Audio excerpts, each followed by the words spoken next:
বাংলাদেশকে রাজনৈতিক ও অর্থনৈতিক সমর্থন দেবে ইউরোপীয় ইউনিয়ন, জানালেন প্রধান উপদেষ্টা। পদ্মায় ঢাকা দিল্লি পররাষ্ট্র সচিব পর্যায়ের বৈঠক।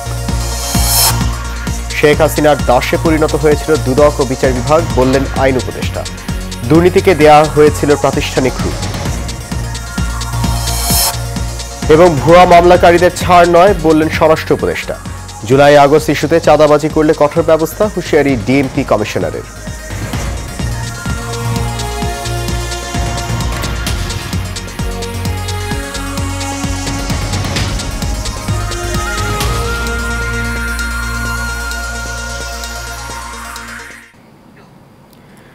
সবাইকে স্বাগত জানাচ্ছি এশিয়ান নিউজে। আপনাদের সাথে আছি আমি সৈয়দ মাহিউজ্জামান মুখর।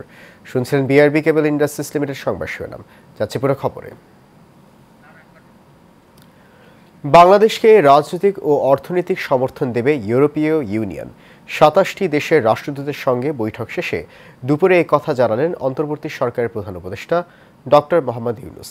এর আগে সকালে ইইউর ২৭ দেশ ছাড়া আরও একটি দেশের রাষ্ট্রদূত এই বৈঠকে অংশগ্রহণ করেন।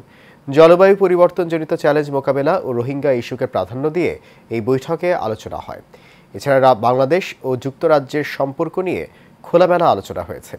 অর্থনৈতিক খাতে সহযোগিতা বৃদ্ধি এবং বাংলাদেশের সঙ্গে সম্ভাব্য অংশীদারিত্ব ও সহযোগিতা চুক্তিসহ নানা ইস্যুতেও আলোচনা হয়েছে বৈঠকে।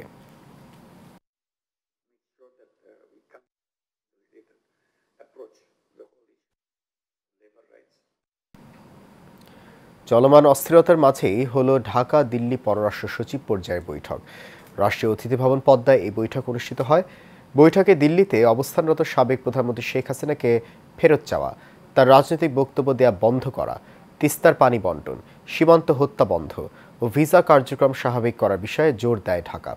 এর আগে সকাল 8:15টার দিকে হযরত শাহজালাল আন্তর্জাতিক বিমানবন্দরে পৌঁছান ভারতের পররাষ্ট্র সচিব বিক্রম মিশ্রি। ৫ আগস্টে পট পরিবর্তনের পর এই প্রথম দিল্লির কোনো নীতি নির্ধারক ঢাকা সফরে এলেন। এই সফরে প্রধান উপদেষ্টা পররাষ্ট্র উপদেষ্টার সঙ্গে সৌজন্য সাক্ষাৎ করবেন বিক্রম মিশ্রি। আজই ঢাকা ছাড়বেন তিনি।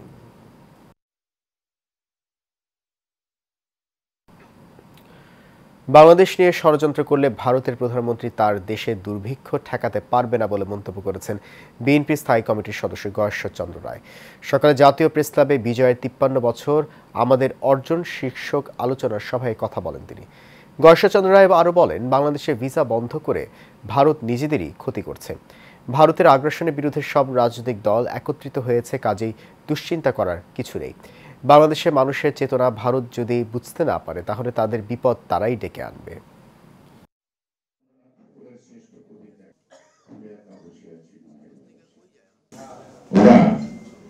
জাতীয় স্বার্থের বেলায় মনের মাধুরীতে বাংলাদেশের বিরুদ্ধে লিখছে।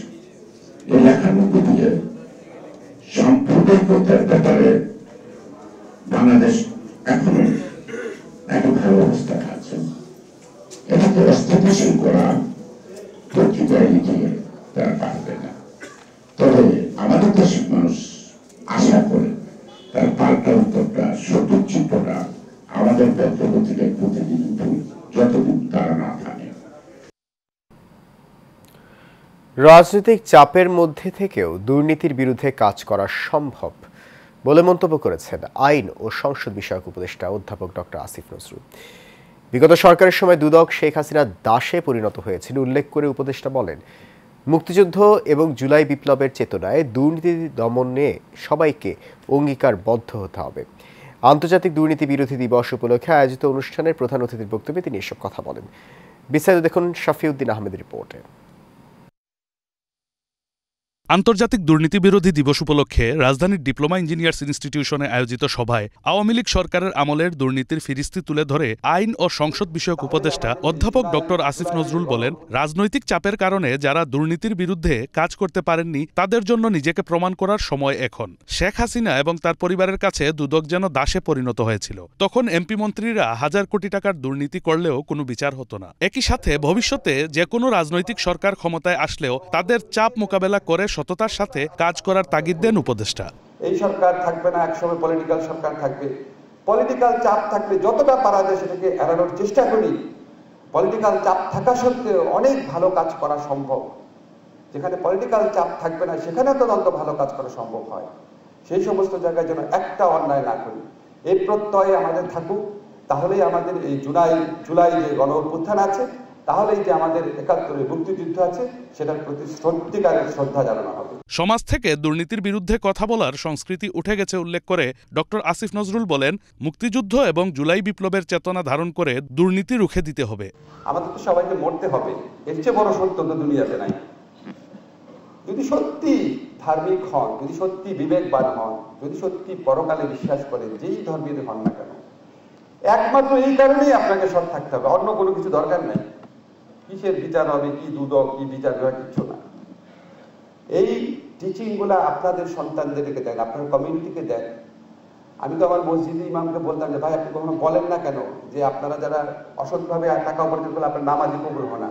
বলে স্যার এটা বললে তো সমস্যা আছে। কেন সমস্যা ছিল বুঝতে পারছেন তখন? দুদকের আয়োজনে আলোচনা সভায় সভাপতিত্ব করেন সংস্থার সচিব খোরশেদা ইয়াসমিন। বিশেষ অতিথি ছিলেন ট্রান্সপারেন্সি ইন্টারন্যাশনাল বাংলাদেশের নির্বাহী পরিচালক ও দুদক সংস্কার কমিশনের প্রধান ডক্টর ইফতেখারুজ্জামান।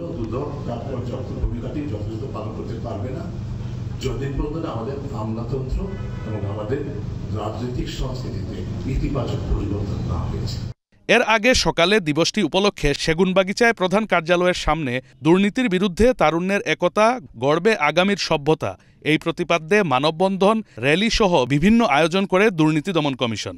উল্লেখ্য, জাতিসংঘ ২০০৩ সালের ৯ ডিসেম্বরকে আন্তর্জাতিক দুর্নীতি বিরোধী দিবস ঘোষণা করার পাশাপাশি সারা বিশ্বকে দুর্নীতির বিরুদ্ধে ঐক্যবদ্ধ করার লক্ষ্যে United Nations convention against corruption আনকাকের মাধ্যমে দুর্নীতি বিরোধী কার্যক্রম পরিচালনা করছে। সদস্য রাষ্ট্র হিসাবে দুর্নীতি দমন কমিশন ২০০৭ সাল থেকে আন্তর্জাতিক দুর্নীতি বিরোধী দিবস পালন শুরু করে। শাফিউদ্দিন আহমদ, এশিয়ান টেলিভিশন, ঢাকা। স্বরাষ্ট্র উপদেষ্টা জাহাঙ্গীর আলম চৌধুরী বলেছেন, আইনশৃঙ্খলা বাহিনীর পক্ষে কোনো রাজনৈতিক দলকে বাড়তি সুবিধা দেওয়ার সুযোগ নেই। সুশাসন প্রতিষ্ঠায় আইনশৃঙ্খলা বাহিনীর তেলবাজি বন্ধ করতে হবে। বেলা 11:30টায় খুলনা জেলা শিল্পকলা একাডেমি অডিটোরিয়ামে এক মতবিনিময় সভায় কথা বলেন তিনি। এ সময় তিনি ডিবি সদস্যদের উদ্দেশ্যে বলেন, সিভিল ড্রেসে কাউকে গ্রেফতার করা যাবে না, নিরপরাধ কেউ যেন শাস্তি না পায়, ভুয়া মামলাকারীদের ছাড় দেওয়া হবে না, তাদের আইনের আওতায় আনা হবে। সভায় পুলিশের আইজিপি সহ উচ্চপদস্থ কর্মকর্তারা উপস্থিত ছিলেন।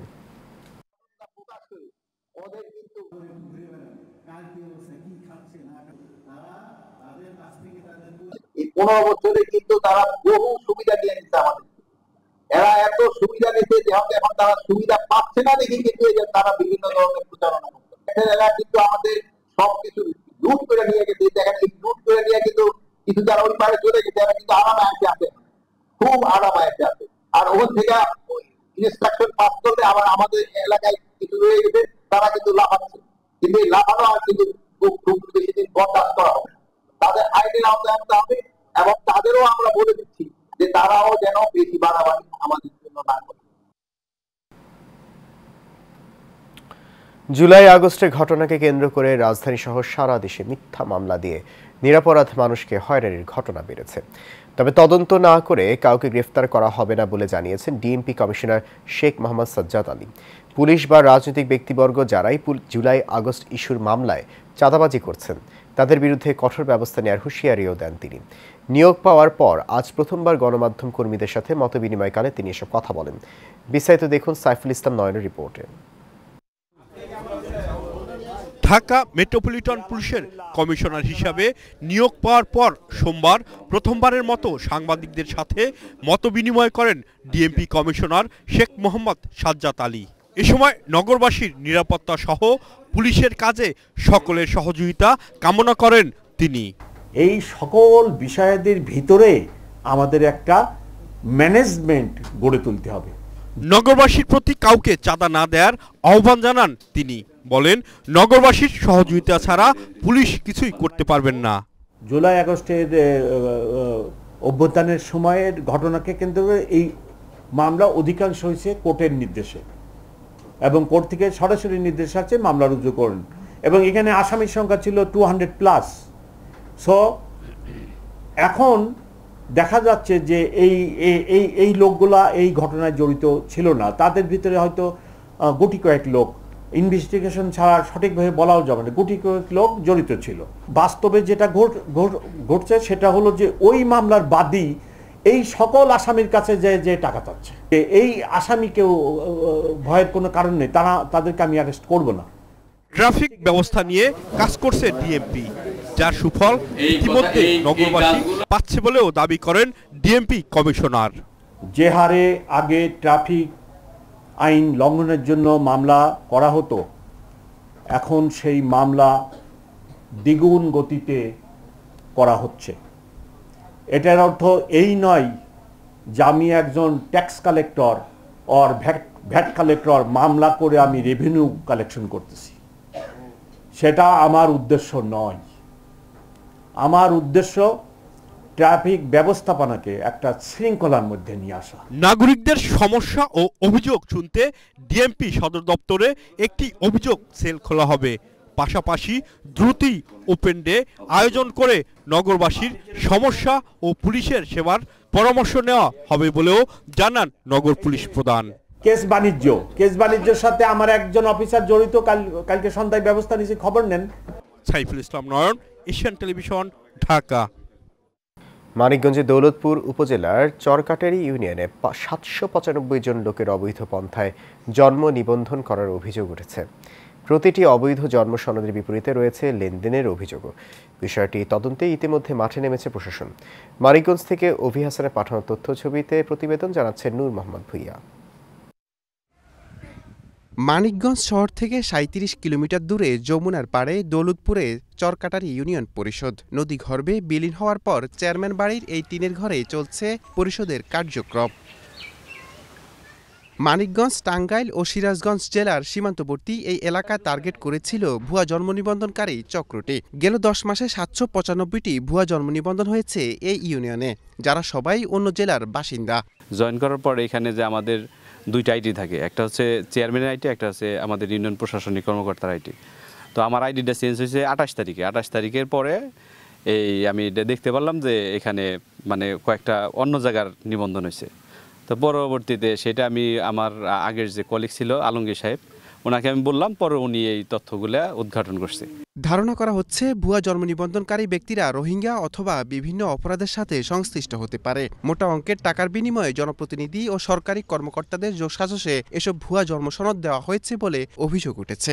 23 সালের থেকে এই কাজ করা আরম্ভ করছে, ওই রোহিঙ্গা ভোটার কার্ডের টাকার বিনিময়ে এরা কাজ করছে। যেখানে চরকাটি ইউনিয়নে আমরা যখন জানতে পারি যে 795 জন বহিরাগত এখানে জন্ম নিবন্ধন করেছে। আমাদের ইউনিয়নে একটা জন্ম নিবন্ধন তৈরি করতে গেলে দেখা যায় কাউরে 10 দিন, কাউরে 15 দিন, এরকম বা 20 দিন বা 1 মাসও ঘুরাইছে। এরকম ধরনের ঘটনা আছে, নজিরবিহীন ঘটনা। আমাদের কোনো প্রকারে এটা দেখতে দেয় না, ওরা কারে কারে করলো, কার কি করলো, কিন্তু 795 হয়েছে, এটা সত্য সরকারের সব লোকই জানে। এরই মধ্যে সংশ্লিষ্ট মন্ত্রণালয়কে জানানো হয়েছে ঘটনাটি। তদন্তে মাঠে নেমেছে স্থানীয় প্রশাসন। এই ক্ষেত্রে আমরা প্রতিবেদন দিব, প্রতিবেদনের প্রেক্ষিতে মন্ত্রণালয় যে নির্দেশনা প্রদান করবে সেই ব্যবস্থায় নেওয়া হবে। তো সেক্ষেত্রে হয়তো বা সর্বোচ্চ ব্যবস্থায় নেওয়া হবে। স্থানীয়রা বলছেন, ইউনিয়ন পরিষদের চেয়ারম্যান সহ এই ঘটনার নেপথ্যে আছেন বড় কোনো সিন্ডিকেট। জড়িত সবার দৃষ্টান্তমূলক শাস্তি দাবি তাদের। নূর মোহাম্মদ ভুঁইয়া, এশিয়ান টেলিভিশন। এবার ভিন্ন প্রসঙ্গ। সংস্কারের জন্য 3 থেকে 4 মাসের বেশি সময়ের প্রয়োজন আছে বলে মনে করেন না বিএনপি। দলের গঠিত সংবিধান সংস্কার কমিটির সদস্যরা জানান, নতুন করে বাড়ি বাড়ি গিয়ে ভোটার তালিকা করা সময়ের অপচয়। বিএনপির গুলশান অফিসে সংবাদ সম্মেলনে তারা এই কথা বলেন। এ সময় নেতারা বলেন, যাদের নেতৃত্বে নির্বাচনী প্রক্রিয়া কলঙ্কিত হয়েছে তাদের বিরুদ্ধে তদন্ত সাপেক্ষে ব্যবস্থা নেওয়া এবং অভিযুক্তদের আগামীতে কোনো নির্বাচনী কাজে আর যুক্ত না করার সুপারিশ করা হয়েছে। বাড়ি বাড়ি গিয়ে ভোটার তালিকা না করে বরং হালনাগাদের পরামর্শ তাদের। এ সময় সংবিধানে আরপিও সংশোধন, সীমানা নির্ধারণ, নির্বাচনী কর্মকর্তাদের ভূমিকা, এনআইটির ক্ষমতা ইসিতে অর্পণ সহ নির্বাচন সংক্রান্ত 17টি সুপারিশ তুলে ধরেন তারা। যারা দীর্ঘদিন ভোট দিতে পারেনি তাদেরকে একটি সুষ্ঠু পরিবেশের মাধ্যমে কেন্দ্রে নিতে চায় বলেও জানান বিএনপির নেতারা।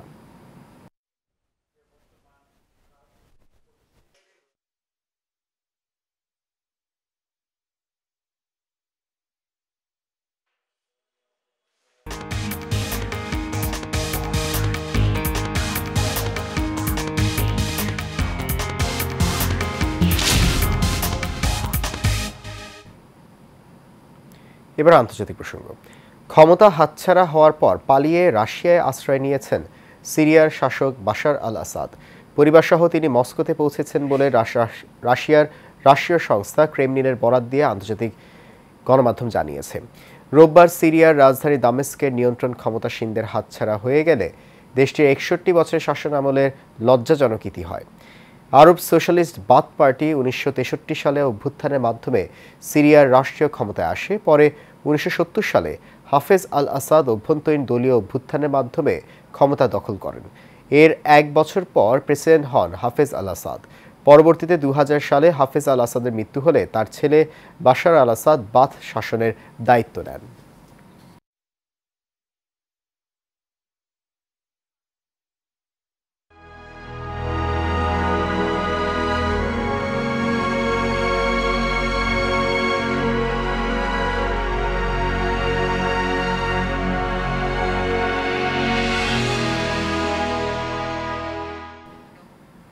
এবার ইসরায়েল ফিলিস্তিন যুদ্ধ প্রসঙ্গ। ফিলিস্তিনের অবরুদ্ধ গাজা ভূখণ্ডে ইসরায়েলি বর্বর হামলায় একদিনে কমপক্ষে আরও 44 জন ফিলিস্তিনি নিহত হয়েছেন।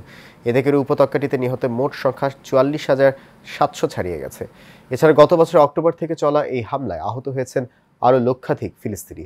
এক প্রতিবেদনে এই তথ্য জানিয়েছে বার্তা সংস্থা আনাদুলু। ফিলিস্তিনি স্বাস্থ্য কর্তৃপক্ষ মনে করছে গাজা উপত্যকা জুড়ে ধ্বংস হওয়া বাড়ির ধ্বংসস্তূপের নিচে এখনও 10,000-এরও বেশি লোক নিখোঁজ রয়েছেন। মূলত গাজায় অবিলম্বে যুদ্ধবিরতির দাবি জানিয়ে জাতিসংঘের নিরাপত্তা পরিষদের প্রস্তাব সত্ত্বেও ইসরায়েল অবরুদ্ধ এই ভূখণ্ডে তার নৃশংস আক্রমণ অব্যাহত রেখেছে। জাতিসংঘের মতে ইসরায়েলের বর্বর আক্রমণের কারণে গাজার প্রায় 85% ফিলিস্তিনি বাস্তুচ্যুত হয়েছেন। আর খাদ্য, বিশুদ্ধ পানি এবং ওষুধের তীব্র সংকটের মধ্যে গাজার সকলেই এখন খাদ্য নিরাপত্তাহীন অবস্থার মধ্যে রয়েছেন।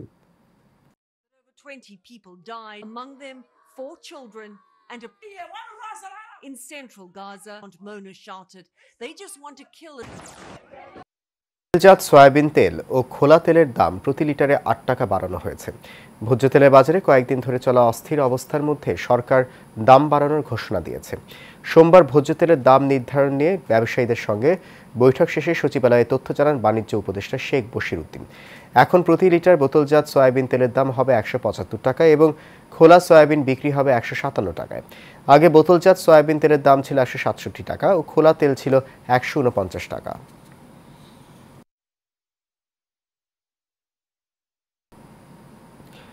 এভারকেয়ার হসপিটাল ঢাকার আয়োজনে হাঁটু প্রতিস্থাপন সার্জারি বিষয়ক রোগীদের সাথে মতবিনিময় সভা অনুষ্ঠিত হয়। দুপুরে রাজধানী বসুন্ধরায় দেশের প্রথম জেসিআই স্বীকৃত হাসপাতাল এভারকেয়ারে এই অনুষ্ঠানে আয়োজন করে পেশেন্ট ফোরাম, যার মূল উদ্দেশ্য ছিল হাঁটুর ব্যথা, অস্টিও আর্থারাইটিস এবং এর আধুনিক চিকিৎসা পদ্ধতি সম্পর্কে জনসচেতনতা বৃদ্ধি করা। অনুষ্ঠানে উপস্থিত ছিলেন এভারকেয়ার হাসপাতালের সিইও এবং এমডি ডাক্তার রত্নাদীপ চাস্কার এবং group medical director doctor Arif Mahmud ও এভারকেয়ার হসপিটাল ঢাকার joint care and wellness centre এবং অর্থোপেডিক্স বিভাগের সিনিয়র কনসালটেন্ট এবং বিভাগীয় প্রধান ডাক্তার এম আলী। আলোচনায় বিশেষজ্ঞরা হাঁটুর ব্যথার কারণ, লক্ষণ এবং এই বিষয়ে আলোচনা করেন।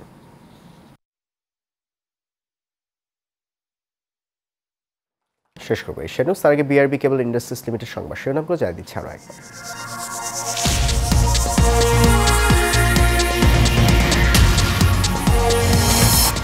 বাংলাদেশকে রাজনৈতিক ও অর্থনৈতিক সমর্থন দেবে ইউরোপীয় ইউনিয়ন, জানালেন প্রধান উপদেষ্টা।